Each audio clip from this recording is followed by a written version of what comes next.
Meu nome é Dani e estarei lendo o texto de Hildegard Schneider, autora e líder do Ministério World Wide Wings.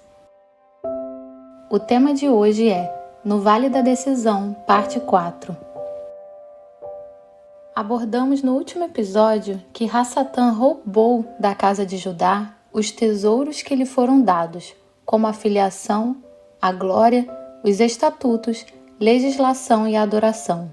E como o inimigo também é um assassino, ele literalmente tentou ao longo dos milênios não apenas roubar, mas também assassinar o povo judeu. A história do ódio aos judeus tem mais de 2000 anos. Os gregos, persas e romanos já tentaram destruir a religião judaica e converter ou matar os seus crentes.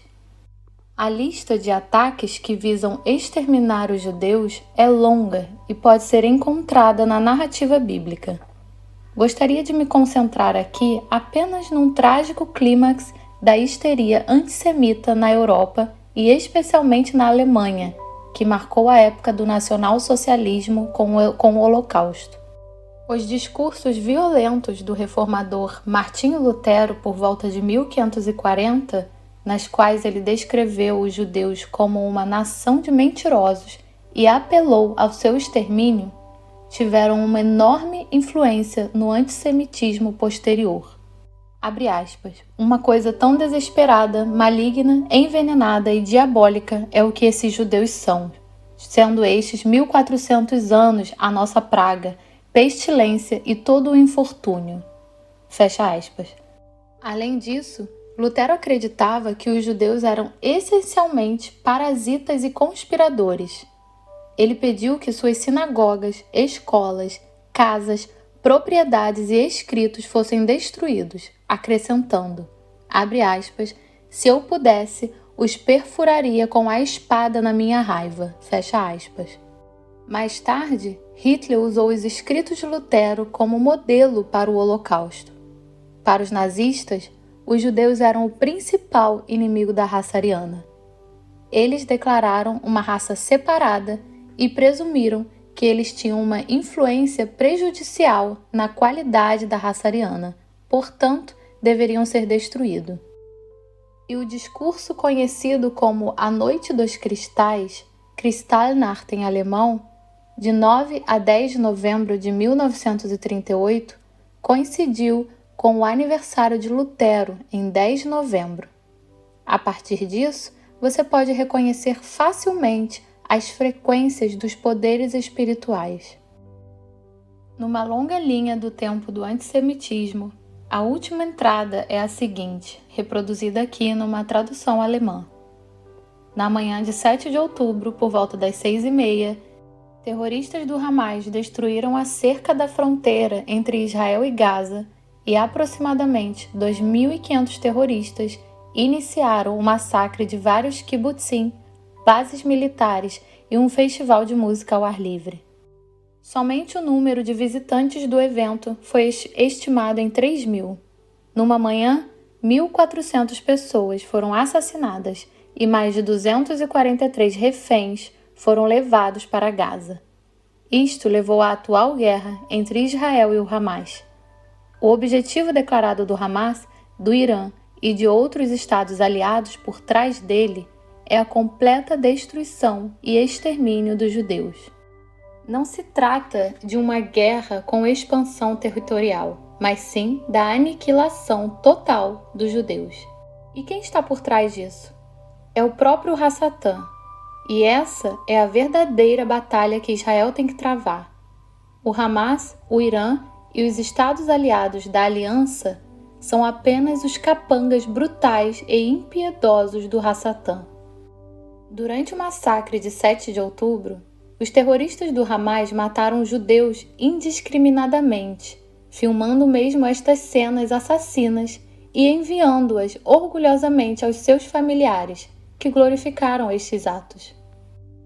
Uma análise feita do jardim de infância e dos materiais escolares mostrou que as crianças palestinas são treinadas desde cedo para matar judeus através de tarefas apropriadas. As forças das trevas só podem ser derrotadas com o Messias, Yeshua HaMashiach. e, despojando as autoridades e poderes malignos, fez deles um espetáculo público, triunfando sobre todos eles na cruz. Colossenses 2,15.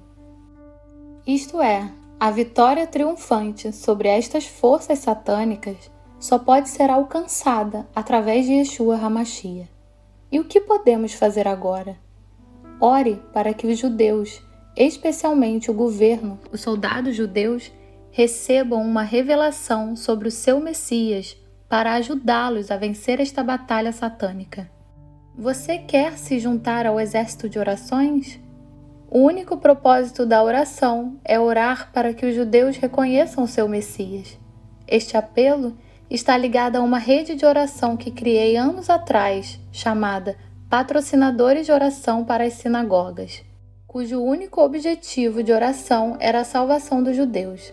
Naquela época, eu mantive listas durante anos de quem e quais grupos de oração haviam orado por cada sinagoga. Eu não vou mais manter esta lista.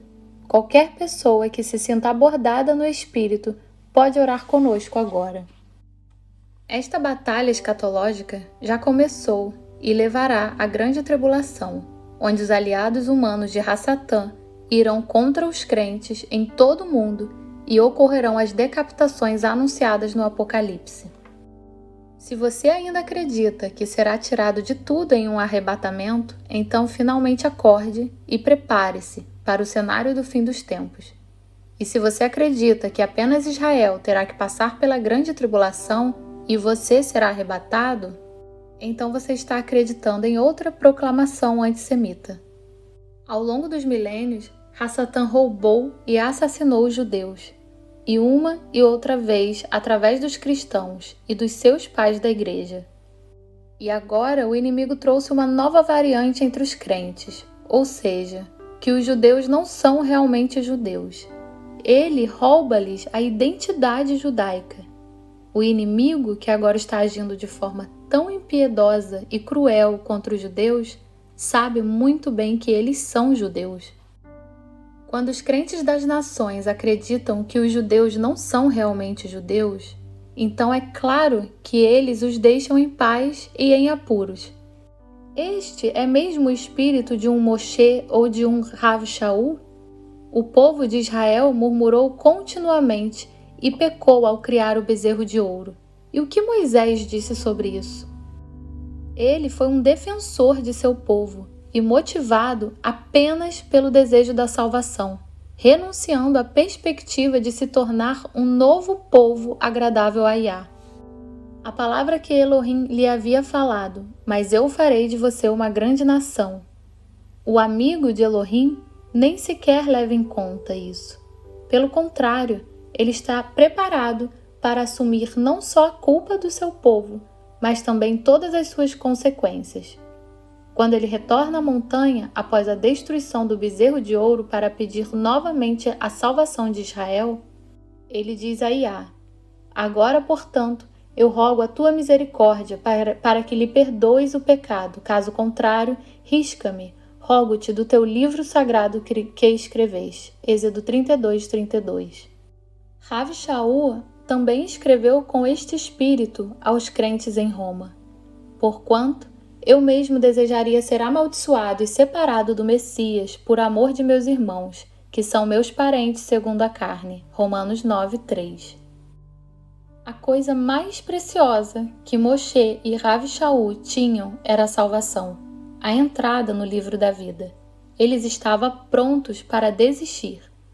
Este também foi o espírito de Yeshua HaMashiach, que deu a vida pelos seus irmãos na carne. Eu devo dizer que eu não teria essa atitude. O que há de mais precioso na minha vida é a minha salvação, e abrir mão dela para que outros possam ser salvos, tudo em mim relutaria. Quem poderá trazer alguma acusação sobre os escolhidos de Elohim? É Elohim quem os justifica, Romanos 8:33. E este é precisamente o ponto em que os crentes culpam os judeus. É claro que há muito pecado na casa de Judá. Eles leem a Torá tão pouco quanto os cristãos. Você poderia listar muitas coisas aqui, mas é tudo um processo. Os crentes das nações que não viviam de acordo com a Torá estão agora descobrindo a Torá e Yeshua está perdoando seus pecados de transgressões por não guardarem o Shabat, celebrar festas pagãs e não as suas festas e etc. E é assim que Yah trata o povo judeu. É ele quem faz a justiça. Mesmo para o Estado judeu, que é visto por alguns crentes como não sendo aquele dado por Yah, é um processo. Afinal, muitos judeus estão de volta a Israel, para onde Yeshua retornará. Sem este Estado e o retorno dos judeus, Yeshua também não teria nenhum Estado para onde retornar. Se este Estado judeu não existisse, para onde Yeshua retornaria? Para a Ucrânia? Para a Alemanha? Para a França? Ou mesmo para o Brasil? E neste curso da história da salvação, o Messias estabelecerá o seu reino. Há uma longa linhagem de crentes cristãos que estiveram ao lado do povo judeu ao longo dos séculos e, através das suas orações, escritos e ações, contribuíram para a existência de um Estado judeu hoje que se tornou um refúgio para judeus de todo o mundo. Estamos hoje em boa companhia quando apoiamos o povo judeu e contra o ódio aos judeus, os preconceitos e as mentiras, e afirmamos o direito de Israel de existir em paz e segurança. E, claro, também ajudá-los financeiramente, principalmente agora em momentos de necessidade. O papel de cada indivíduo não deve ser subestimado. Sejam todos ricamente abençoados.